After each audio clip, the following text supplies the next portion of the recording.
Welcome to the second keynote of the ARCC 2021 conference, Performative Environments. My colleague Courtney Crossan, Assistant Professor of Architecture, will introduce our speaker. Thank you, Claire. I first met Peggy Deamer in 2007 at Yale School of Architecture. And at that time, it was my great honor to be her teaching assistant for her Architecture and Capitalism course. So I believe I am here today in part to say, ahead of her talk on her work on labor, that she is in fact a fair employer. Peggy Deamer is Professor Emeritus of Yale University School of Architecture and principal in the firm of Deamer Studio. Her body of work is impressive, both in quantity, purpose, and impact. She is the founding member of the Architecture Lobby, a group of advocating for the value of architectural design and labor. She is the editor of Architecture and Capitalism, 1845 to the present, and the Architect as Worker, Immaterial Labor, the Creative Class, and the Politics of Design, and the author of Architecture and Labor. Articles of hers have appeared in Log, Avery Review, eFlux, and Harvard Design Magazine, amongst other journals. Her theory work explores the relationship between subjectivity, design, and labor in the current economy. Her design work has appeared in Home and Garden, Progressive Architecture, and the New York Times, amongst other journals. She received the Architectural Record 2018 Women in Architecture Activist Award and the 2021 John Q. Hayek Award. Deamer received a BA from Oberlin College, BArch from the Cooper Union, and an MA and PhD from Princeton University. She has previously taught at Columbia University, Barnard College, University of Kentucky, Ohio State University, and the University of Auckland, where she was the head of the School of Architecture and Planning. Please join me in giving Peggy Deamer a generous but silent welcome. Thank you, Peggy. Thank you very much, Courtney. I really appreciate that you've introduced me and bringing me back to that connection. But I also want to thank Beth Weinstein and Claire Robinson and all of you who've made this conference happen. I know it's been tons of work, and I really enjoyed all the prep conversations that we've had. So thank you very much for this invitation. I have to say I'm intrigued by the conference theme, performance. I'm intrigued for two reasons. One is that the idea of performance indicates that the kind of architectural rituals that we perform are not God-given, they're performed. We act them out, and as performances, we can also change them. We can change how we want to participate in those actions. But I'm also intrigued because we in the Architecture Lobby have been performing activism, have been performing protests, of which this image is one. And so I like to think about where performance actually makes a difference, both critically and analytically. So good on you. So this talk is going to talk about performance at three different capacities. One is professionalism, how we perform professionalism. The other is academics, how we perform academics, and then the third is activism. So to start with the professionalism, it's maybe easiest to begin with the AIA, which is our organization that is meant to take care of us architectural workers. And I don't think I'm alone in thinking that it warrants critique and analysis, but particularly at the moment when Trump was elected in 2016 and it put forth its kind of quick endorsement of Trump and we want to work with you and we're here, it meant for us in the Architecture Lobby an opportunity to really think about how thorough their values are. If you remember correctly, when they got the backlash about that Trump endorsement, they responded to that backlash with these are our AIA values, a statement of our values. And so we then looked at those values and to see why in some way they weren't satisfying. And so here, just succinctly, the analysis said where the AIA is stuck, and one is avoidance of conditions that affect employees. In fact, the AIA doesn't call employees. We're all emerging practitioners. That's a real illusion. Avoidance of issues that are ethically or politically difficult when the goal is securing work from the government and from private developers. A tilting to the large firms that deliver the most members. And many of the large firms, 50 of the large firms, are in states that we would call red. Avoidance of addressing conditions that shape the profession in the 21st century, which means principally thinking about how technology changes the nature of work and certainly changes the nature of how our work functions in the economy. And then finally, extending the race to the bottom with competition for lower and lower fees. They're promoting competition beyond those imposed by antitrust laws, as in putting forth at their national conventions firms that will explain how they can give more to their clients while charging less, which is to say, teaching us how to compete better for lower fees. But in some way, that critique of the AIA around 2016 fell on top of work that we had done previously and research that I specifically spent on antitrust, because early on in 2013, a lobby member and I went down to National AIA and spoke with Robert Ivey, CEO, and Jay Stevens, legal counsel, about why they didn't address the kind of very sad fees and wages that architects get. Why we were such an unhappy profession about our financial rewards. And they were very quick to say it's because they'd been sued by the Department of Justice twice for talking about fee schedules. And the Department of Justice came after them because discussion of fee schedules was seen as collusion and participated in monopolization. And both the consent decrees are things that allow the sued party to not admit guilt, but make them conform to what the Justice Department says new behavior has to be, new performances. And they're fairly draconian. And so they were very clear that if the architecture lobby wanted to talk about these things, we should be prepared for action, because it's not just the AIA, an organization like that can be sued by the Department of Justice, to individual architects who in any way collude about any subject. I will not do this if you promise not to do that, or I will only do this if we charge blah, blah, blah. Do you agree? Means $10,000 fine and 10 years in jail. So it's not just the AIA's lack of will, it's real institutional and justifiable fear. So in this research, then I began to say, well, is it the case that architecture or AIA is interpreting antitrust laws with more paranoia than other professions? And to cut to the chase, the answer is no, but I learned a great deal about how antitrust laws work, particularly around the professions, which is to say, for the longest time, up until the 70s, and we should say up until the neoliberal turn, professions as a learned profession were exempt from business practices and competitions that guide business practices. In the 70s, the Justice Department began to come after the professions. And so part of what is interesting about this is that antitrust laws are not God-given regulations, but they're trying to figure out along the way how to support a capitalist economy. What it meant for the professions is that many of them had to get rid of their code of ethics, because the code of ethics was the place where a profession like architecture could say, we can't provide the services that the society needs if we're competing on fees. It lowers the quality of our service.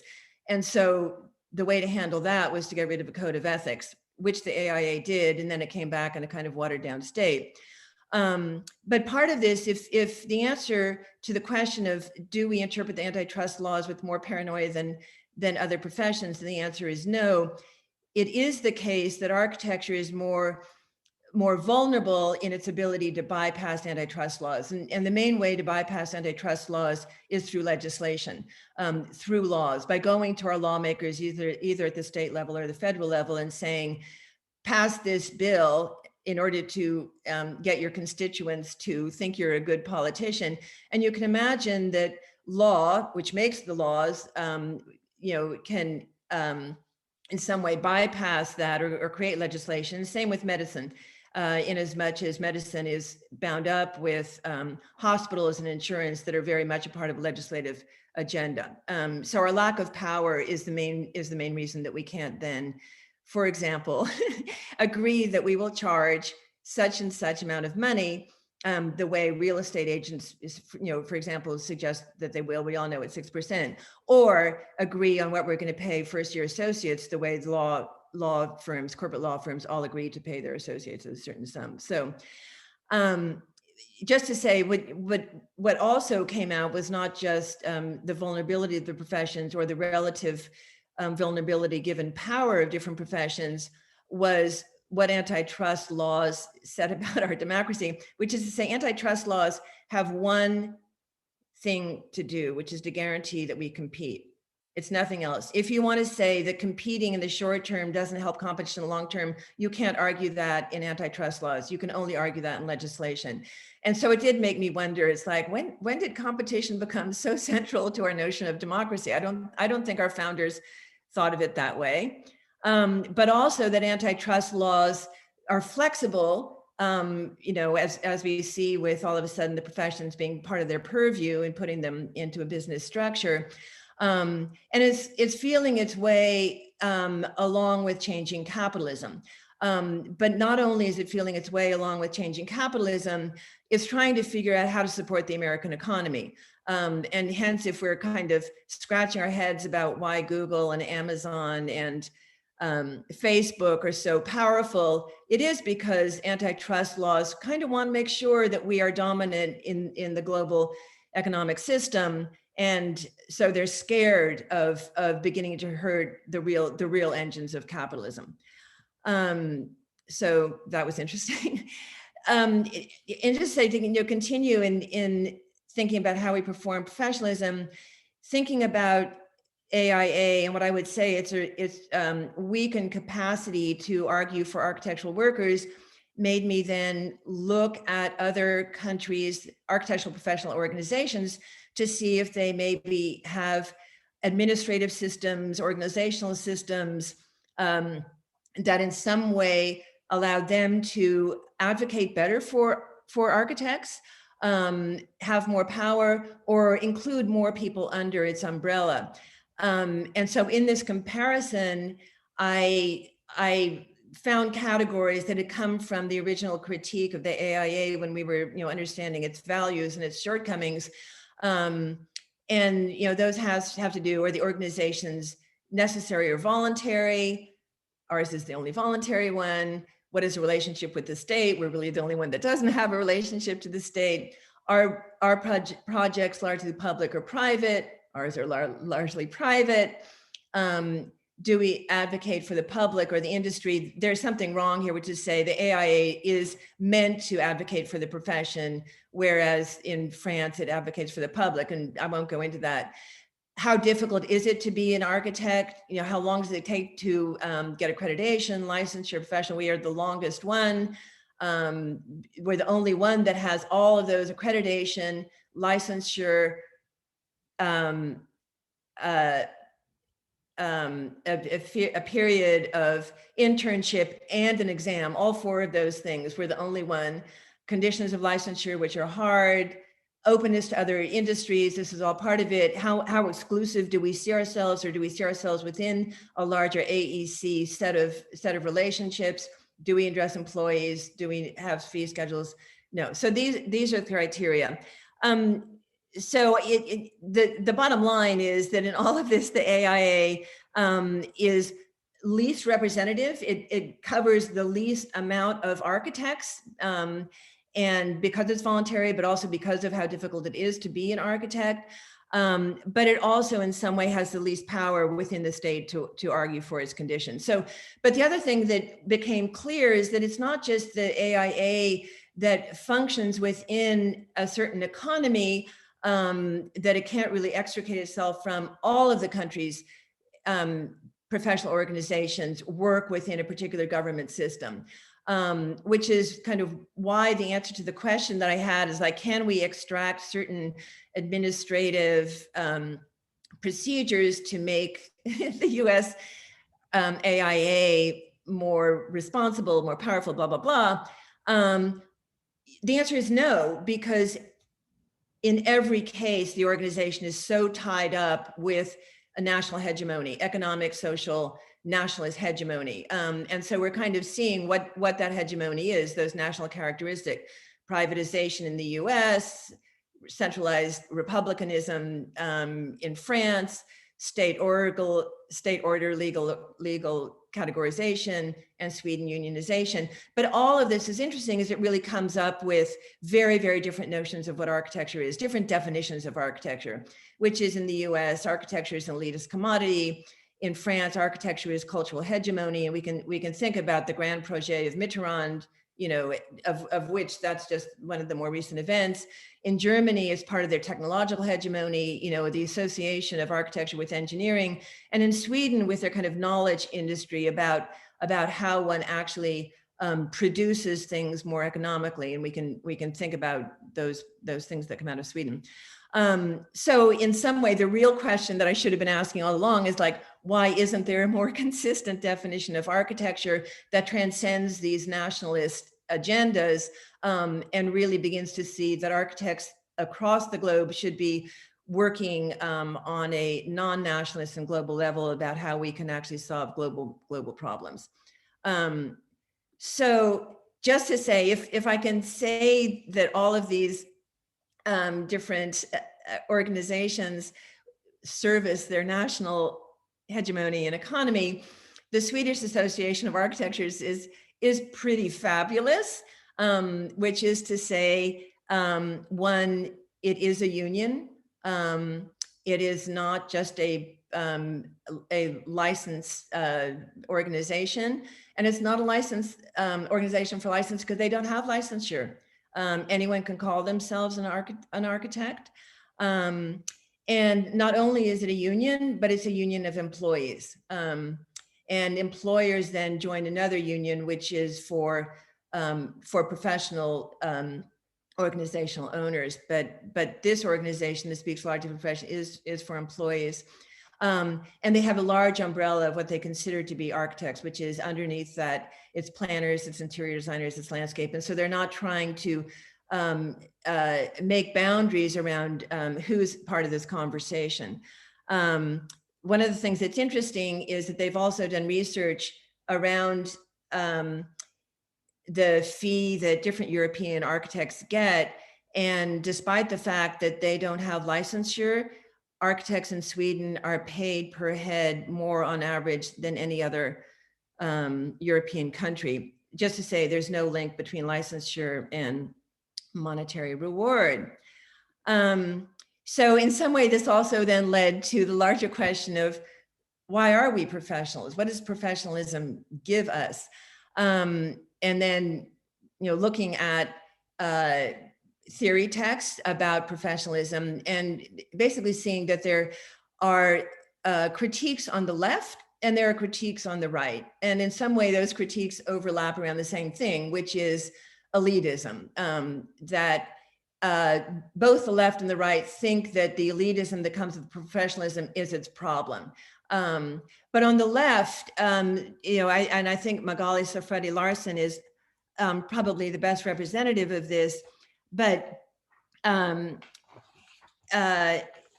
she is the one who kind of says that the origin of professions was something that was particular to its 19th century condition.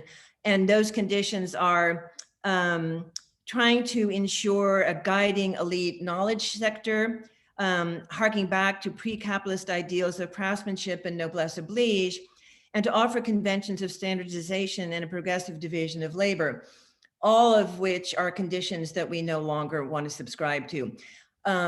It is the case that states more and more put different disciplines underneath professionalizations. It's not just those that we think of as the learned professions, hairdressers, bodybuilders,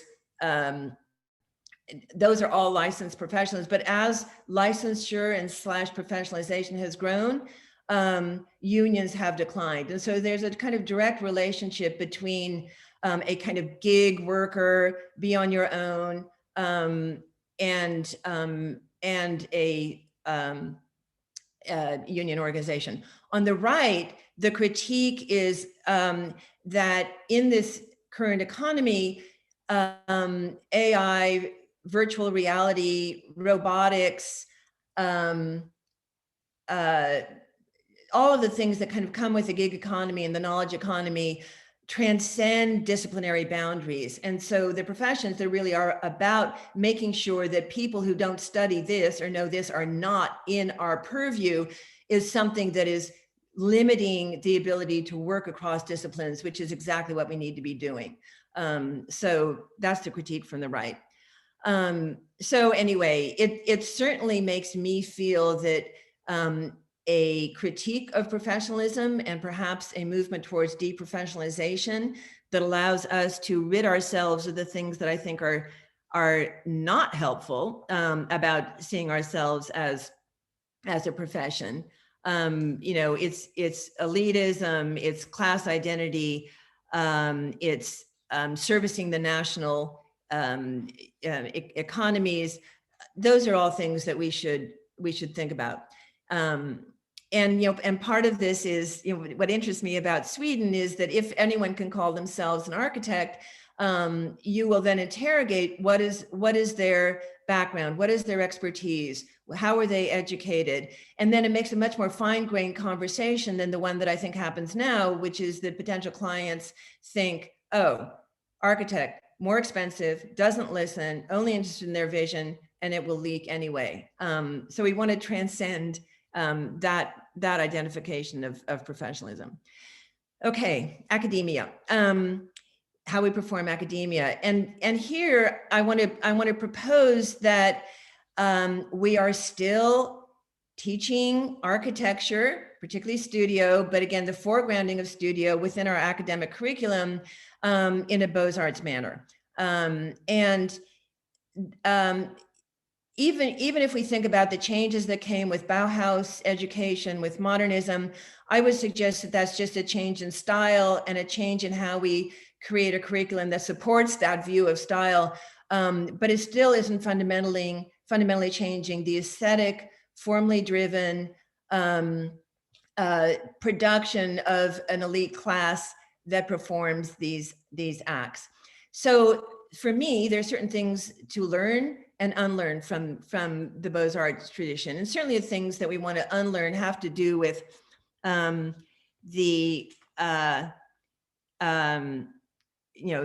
charrette, the emphasis on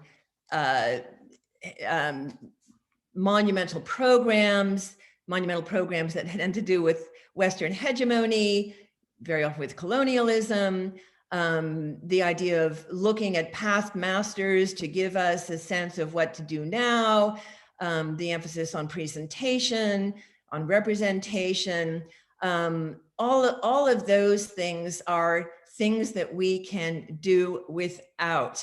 And certainly the charrette and how it teaches us to give ourselves over to the work without thinking about our own personal lives.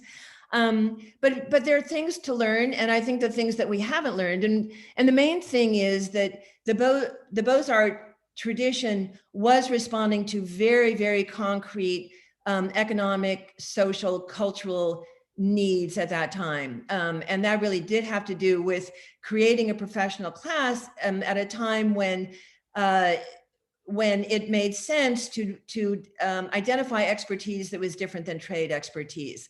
And part of that was to educate for that, we can call it privileged class, but it's expertise of a different order than manual labor.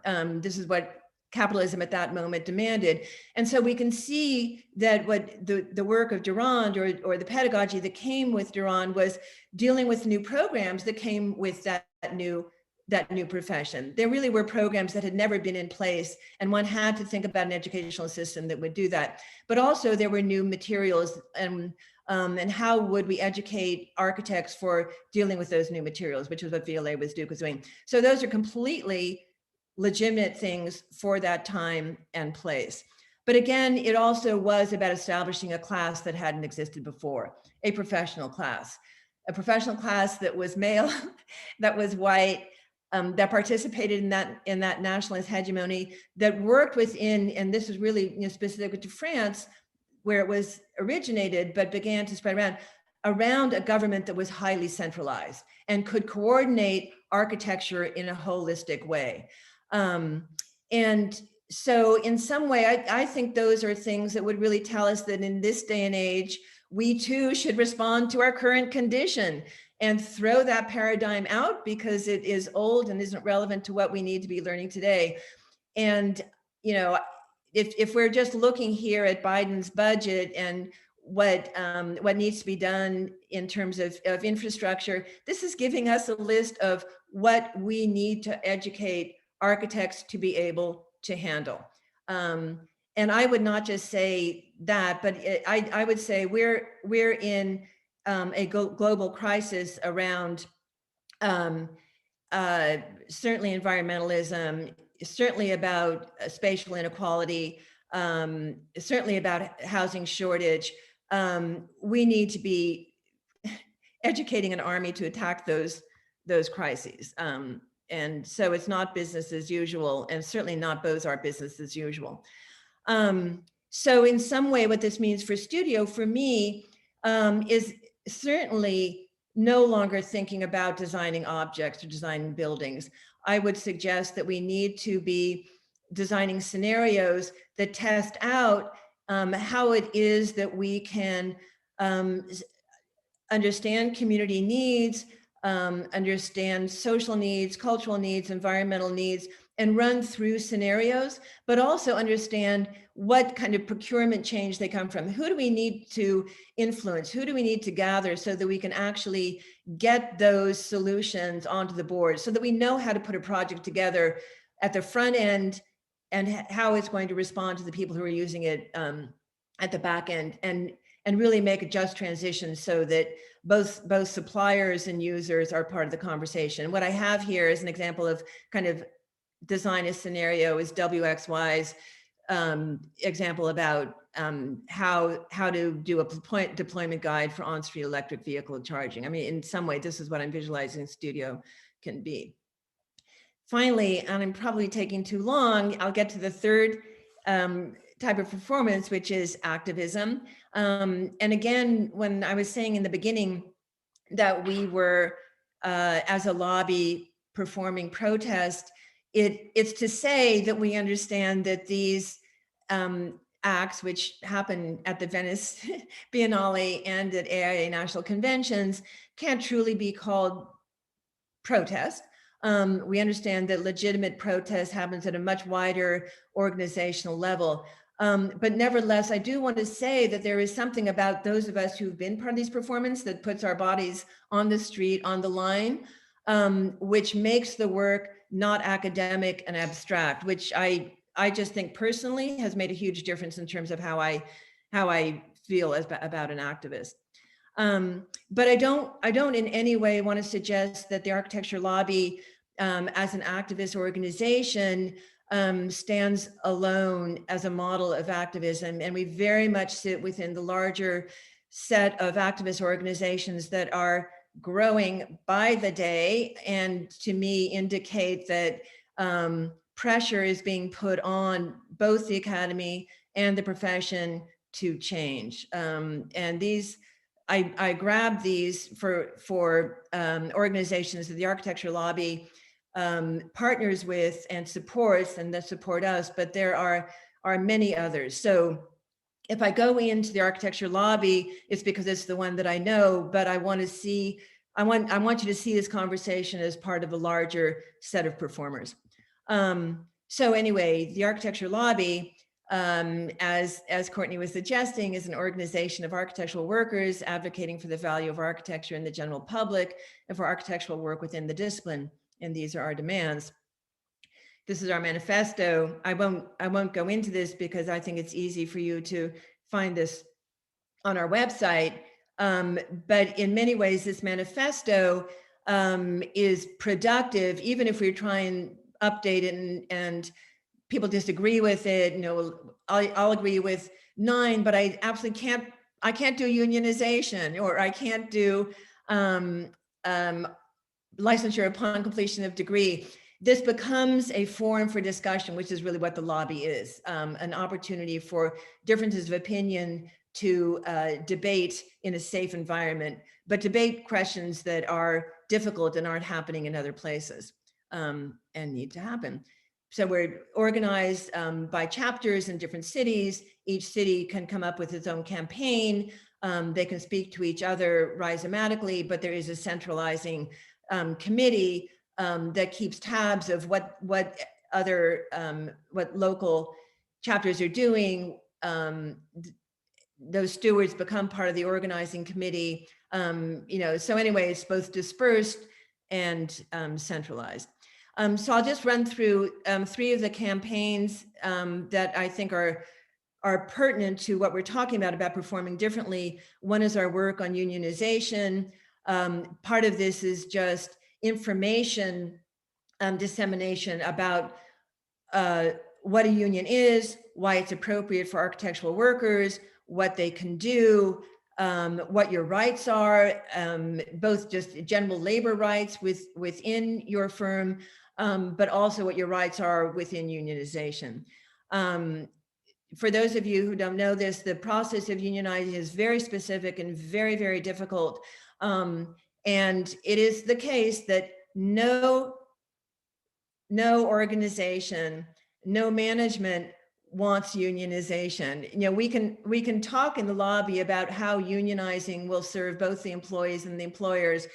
The employers might be won over, but for the most part, they are going to resist it. And so the secrecy with which you actually build up allegiances is very, very important and very difficult. And they're very specific strategies. And so all of our union organizers are going to Jane McAlevy's unionization school. And I will just say that those lobby members who are working to unionize in their firm are probably the ones who are in most danger of losing their jobs and making a sacrifice for the good of this movement, and we're proud of them. So again, just to prove or to indicate that unionization is not something that doesn't apply to professions. And more than anything, what we should see here is that unionizing is most helpful for and desired by professionals of color who have the most to gain by collective action and collective representation. So cooperatives, we also have a cooperativization movement. If in some way we see unionization is happening for large firms, small firms can cooperativize. There are 2 different kinds of cooperative. One is a worker-owned cooperative, which is within a firm, making worker ownership a priority. But the other is a network of cooperatives that really ask firms to work cooperatively together. Oops, hold on, that's not what I wanted. So the worker owned, you know, it's a very straightforward principle: 1 worker, 1 share, 1 vote. And this is unlike corporations where your voting power comes along with your share ownership, which is never equal. This is a completely democratic system governments and administration. It doesn't mean that everyone gets paid the same, and it doesn't mean that there's no administrative system. It just means that everybody votes on how it is going to be administered and how profits are going to be directed. And just to say, one of the things that comes with the corporation is that profits have to go to growing the business. That is part of its mandate. In this case, when there's surplus that goes beyond whatever is decided to give as salaries or dividends to worker owners, everyone can decide what to do with that profit, as in give it to another co-op that needs support, or give it to the community, or give it to a worker owner who's in a precarious situation. So it's much more supportive to the ideologies that come with cooperation. Cooperative networks then are really a way of arguing that small firms can act big. You can have the advantages of a light on its feet, responsive small firm that has an intimate relationship with the client, but also can prove that it can act bigger than it does because it has access to expertise for other firms that are in the network. So sharing knowledge, sharing support, sharing resources kind of becomes a no-brainer to really move beyond the competition that small firms feel towards each other, thinking of other small firms as the enemy and as competing for a limited number of projects, which only leads to a race to the bottom. Again,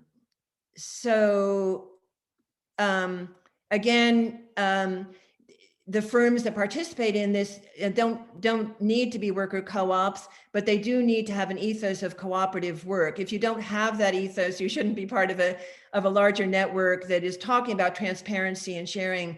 But in that network, one can be motivated by what would be called a consumer co-op, which is it allows you to purchase software, consultants, expertise, PR people at cost because more of you are doing it, or you can be a producer co-op, which is to say you can market yourself as bigger than you are because of the shared expertise. You can brand yourself within a larger network, even though you can keep your own identity. But again, part of what this is to really build up a larger, I would call social order that begins to support other cooperatives, whether those cooperatives are within our AEC industry or operate at the social level, that have to do with being the go-to organization as architects for a housing cooperative or for other advocates. Cooperatives support cooperatives, and you can really build up a certain neighborhood or regional set of cooperative organizations that go beyond architecture itself, but really work for a neighborhood economy. And finally, I'll just talk about our last thing, which is the ARCC School that the lobby is putting on this summer. It's a virtual summer school, but in some way it is a model of the teaching that we think should be going on, which is largely to see that how architecture can move beyond its alliance with and its operation within capitalism, to actually learn the terms, the systems, the power structures within which we currently work in order to overcome them. So there are 3 themes. Each theme will have 2 weeks. The first theme is capitalism itself, unlearning capitalism. This is, kind of learning about flows, representation, transformation, but really to understand that race, class, and climate all function within the larger umbrella. And if we want to undo those, we need to understand the system that makes those a combined joint problem. So 1 week will be talks, lectures, discussions. Then we give assignments, design studio assignments that really want to change the paradigm of what it is that design actually is. And then the second week is a salon that looks at those assignments and discusses different ways of understanding our spatial imaginaries and how they can undo things. The second topic is largely around labor. And this has to do with, who commissions your work, who designs your work, who builds your work, all of those things. Again, same 2-week process. The first week of talks and discussions, design assignment, discussion of design assignment. And then the third week is practice, and how we can understand practice, the decline of the public sector, design of creating public space. Again, things that we are already putting forward, cooperative work, unionized work, and how we can actually begin to see ourselves as a part of a anti-capitalist, cooperative, no longer developer-driven system of architectural production. I've probably taken too long. That's what I have to say. So I'm hoping in some way these 3 different aspects of performativity relate to other discussions that are going to happen in the conference, but hopefully make us think differently about how each of us individually or in our academies or in our firms perform our architectural acts. So thank you.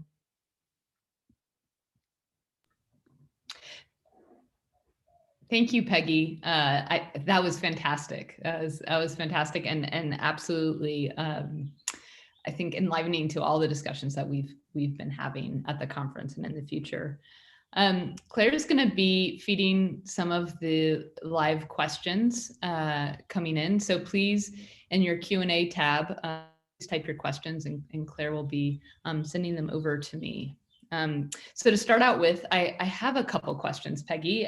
One is about this idea of extending the race to the bottom and the vulnerability of our professions. So my question is that so often we describe our work as architects as one of passion. And we even perform this passion too, right? And sort of in a type of martyrdom, right?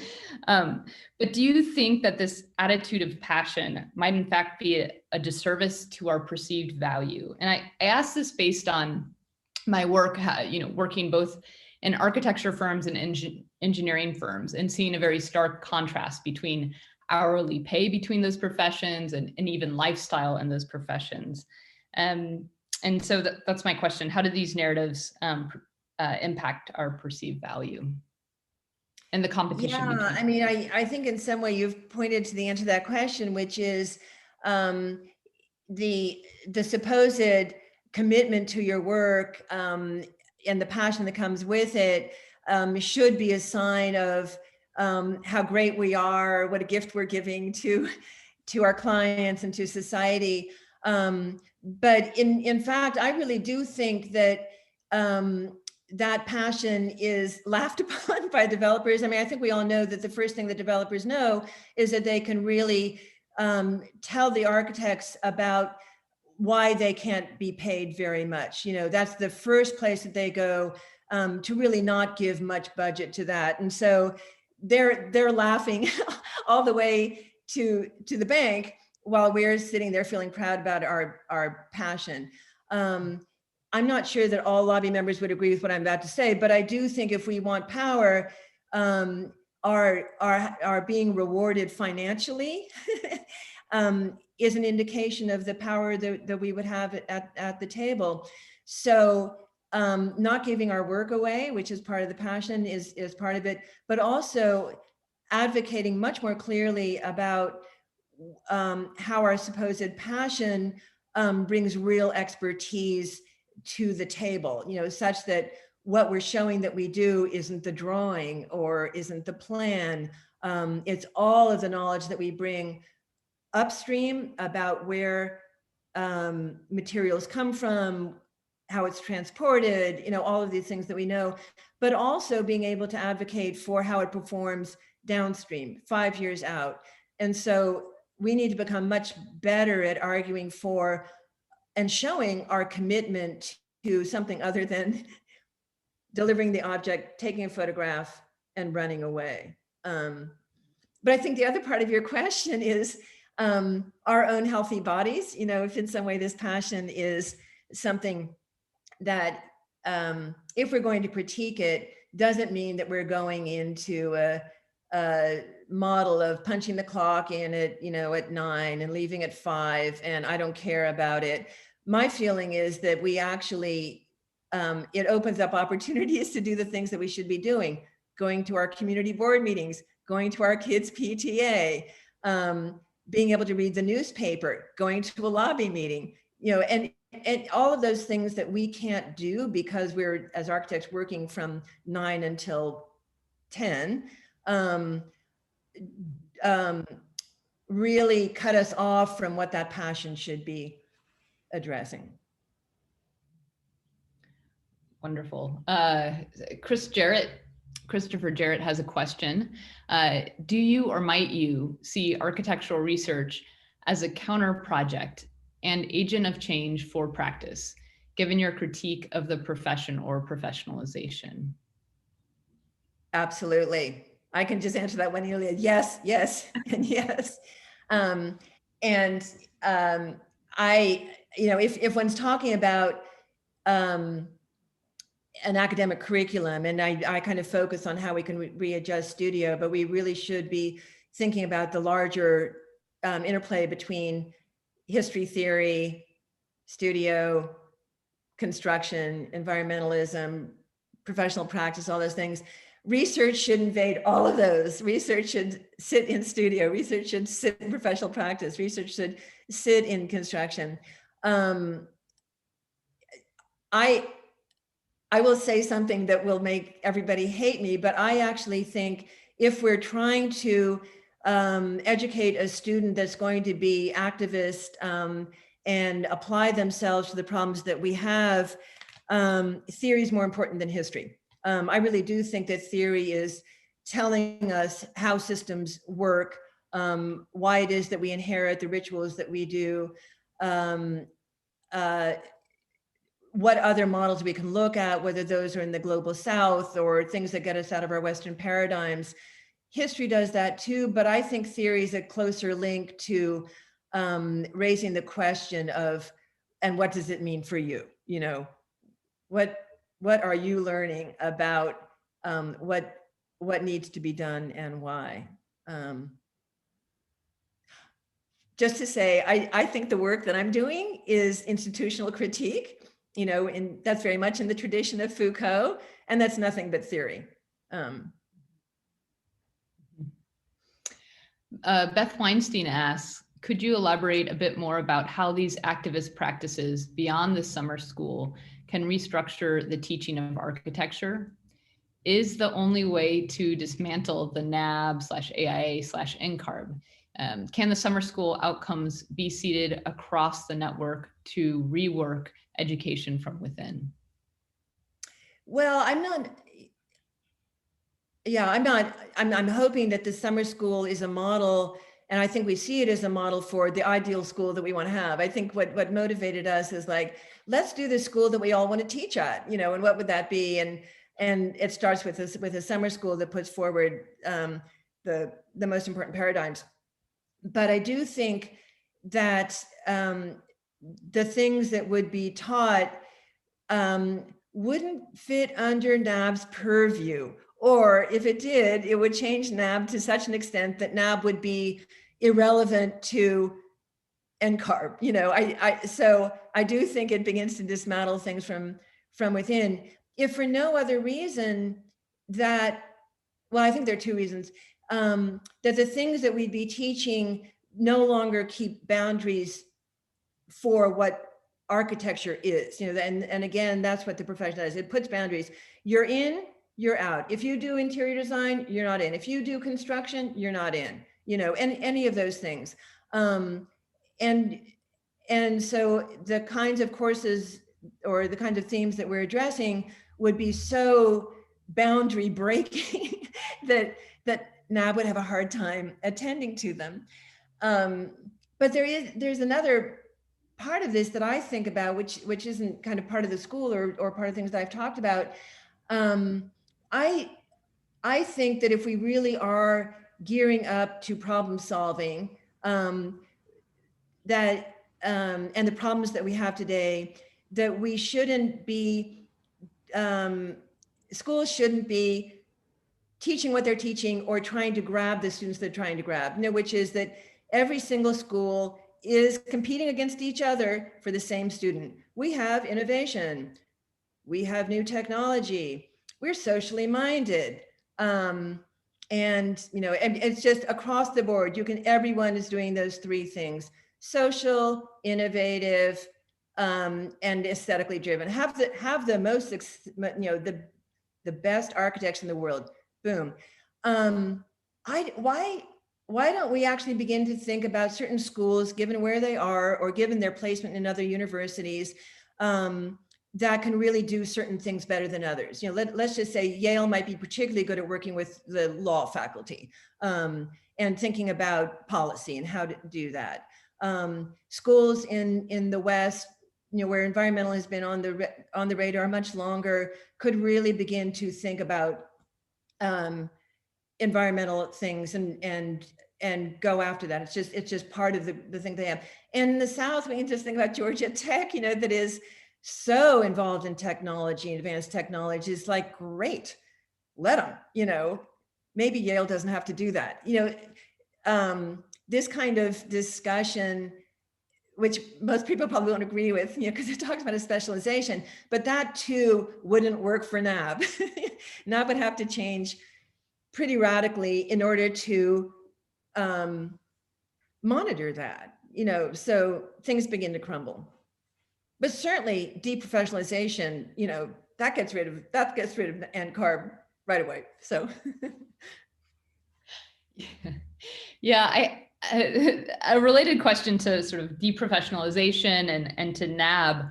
NAB just came out with new conditions for accreditation, which of course we've been studying them recently on our faculty. And one of the program criteria is for, quote, a range of possible career opportunities that utilize the discipline, skills, and knowledge, unquote. And so I have this question about, and is this, NAB's trying to broaden, the profession and how we perceive ourselves within that profession. And so do you think the profession's broadening? And how does that, or can that broadening change some of the politics around labor? Oh, I do think it's broadening. I think regardless of what NAB would want or what NCARB would want about keeping those boundaries intact, I think if we really are trying to understand how projects are procured and produced and how inefficiently they're done, we're working with industries that are already, beyond our particular profession, and that's necessary, and I think that's good. But around labor, that cross-fertilization has to be helpful. I mean, just your example about what you experience when you work with engineers and what you experience when you work with architects about hourly pay or whether you actually get time off, or whether you can leave work behind. I think that cross-fertilization really does give us models that are helpful to our notion of labor. And certainly unionization, if we're actually beginning to work more with construction, and for me, one of the main motivations for a unionization of architecture is so that we actually have a platform to talk to construction unions. And if we don't get construction unions on board with the Green New Deal, anything we do is just, spitting into the wind. So I do think around that there's a power issue, but I would also say that those same power issues then relate to labor conditions and labor support. Mm-hmm. Mm-hmm. I have a question. I noticed that of the 65 some odd individuals who are tuning into this lecture, there are several students. And I wondered if you had some thoughts for them as they work toward the completion of their degree and enter into this profession. Be vocal, be activist. I mean, if you feel that your school is not delivering the expertise and the know-how and the skills for you to perform as a powerful spatial designer, demand more. but you know, in some way, all of this is a critique of what I think most students are set up to want, you know, which is start your own firm, find some clients, which will probably be rich clients, hopefully get published, and get published maybe gets you more of the same. If that's the message that they're being given, they can not just, you know, advocate for more, but go to their classes and ask questions that don't conform to that paradigm. You know, certainly professional practice would be a place where one might think more theoretically, more globally, more economically, more systemically, more network theory, you know, all of those things. But you can also take studio problems that you're handed that maybe have no political, social, activist thing and interrogate it, you know, because any program, even if you're given a library, you know, that has some dominant, has a site in some city, you know, that is all part of that same, you know, hegemonic display. Interrogate not just what the program of library is, but what is history of that land, you know, who has been displaced, who's actually going to use this? What are the protocols that would limit who's going to use it? Why would this not be appealing to people from the wrong side of the tracks? You know, what, all of those different things. And so you can make it be those things that you want to learn. We have a couple more questions. Christina Bolo asks, does this change happen from the top or from the middle? Should I stop encouraging my former students to take the ARE? Can they change the field from the bottom? And she says in parentheses, I don't mean these rhetorically, but want to think through the mechanisms of disruption that are necessary. I love that question. And it probably is the important one for this conference, but certainly for this talk. I would say yes, don't study for the ARE, you know, and if you're going to study for the ARE, don't join the AIA. I mean, I personally do think that one way of getting, you know, I don't want to say getting rid of the AIA, but transcending the AIA is really voting with your feet. Just don't pay them dues. But I would also say for the ARE that it's a myth that licensure is going to empower you in the way that it is. And I do think I know the discourse that for women and people of color, this is an important status thing, you know, to say that you're not just a worker, that you actually have these degrees and that you have a right to be at the table. My feeling is kind of like, yes, gays advocating for marriage, absolutely. But many of us think marriage is a fucked up institution, you know, so we can just skip that part, and, you know, and participate in another way. You know, what's interesting to me about that question is the middleness of this, because I really do think that it's a ground up condition, but the question implies that many of us are in a position to be between those things, and where do we go in that? I guess in the end, you know, to be realistic, we need to be careful about the conditions of that student that we're advising, you know, so what are their goals? Why are there those goals? You know, and it might be different for different people. Right. Well, Beth Weinstein points out that we're enjoying the performance of labor outside your window in the back. I don't know if you've been noticing, but she does have a question. Oh, that's so interesting. Someone was actually, it was raking or something, but yeah, it was. This is people who are helping me with my landscaping. And I mean, it's interesting because the group that are my landscapers are I'm doing a barter with, and so I'm designing the house for the women whose son is out there, and they're doing my landscaping for me. So that's a barter situation. It's a nice way to work. Yeah, that's great. But I can show you the horses then if we're gonna talk about. Oh wow, that's beautiful. So, that's just fantastic. Very different than what we're experiencing in Tucson right now, it looks like. But Beth asks, could you return to the question of performance and activism and how to cultivate other character roles and models for our future architects? That's interesting. You know, it makes me think about our decision to do those protest performances, you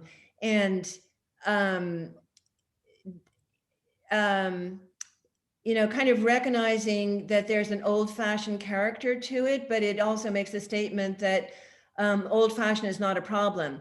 Labor conditions, precarity was, you know, true a century ago, it's true 50 years ago, it's true now. And so if we're harking back to a certain image of protest that is not current, there's a message in that. But I think the question maybe has to do not just with things like that, but how it is that you start a conversation, how it is that you build up an organization. And I think those happen in different ways. I will just say that at a certain point, the lobby made a decision to no longer be about raising consciousness, which I think had in the back of our head that we'll push the media and through the media, push the public to understand us differently, but we'll also put pressure on the AIA to start doing things differently and put pressure on NAB to do things differently. At a certain point, we said, we're not waiting for them to change. We're going to be instruments of change. So, you know, decisions like that are, you know, are group by group or organization by organization. But I will say that the main thing that I've learned, and this might be a part of the answer to the question, is that you can't do this without organizing.